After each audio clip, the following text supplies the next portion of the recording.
In the heart of a dense forest, there lived a rabbit named Pippin. Pippin was unlike most rabbits. He was always daydreaming about a life beyond the carrot patch.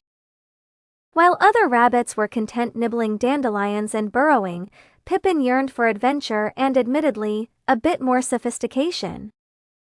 One particularly dull morning, Pippin found a crumpled piece of paper blowing in the wind. He snagged it with his paw and realized it was an invitation to the annual Woodland soiree, a grand event hosted by none other than Sir Buckington, the most regal of the deer. The event was the pinnacle of high society in the forest. Determined not to be the laughingstock of the animal kingdom, Pippin decided he needed a makeover. His first stop was Miss Prissyfeather's nest. "I need to look dazzling for the soiree," Pippin declared, puffing out his chest. The owl, adjusting her tiny monocle, glanced at the Raggedy Rabbit. "Darling, you need more than dazzling, you need a miracle," she hooted, and then led him to her collection of shiny objects. After several hours of rummaging and a somewhat violent feather-ruffling argument, Pippin emerged adorned with a makeshift bow tie and a shiny bottle cap monocle.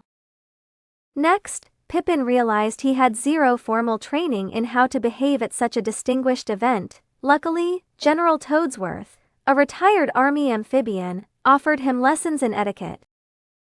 Lessons included balancing a book on his head while hopping and chewing leaves with his mouth closed. The general was a strict instructor. Pippin had never hopped so straight in his life.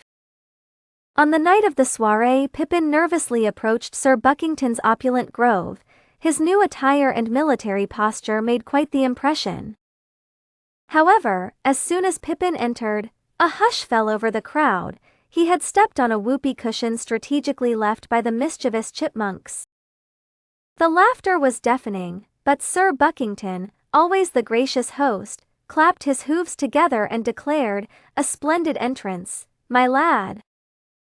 Pippin, seizing the moment, bowed deeply, and again the audience erupted into laughter as his monocle fell into a bowl of punch, splashing a startled hedgehog.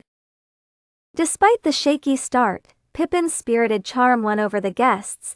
He chatted with Lady Featherbottom about the best dandelion recipes and danced with Miss Honeybear, who admired his makeshift bow tie.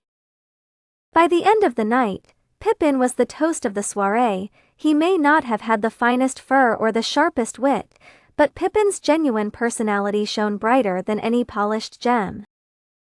As he left the grove with a full heart and a few extra dance partners, Pippin realized he didn't need grandeur to be rich, just a little bit of courage and a lot of heart. He trotted back to his humble burrow, feeling like the wealthiest rabbit in the forest.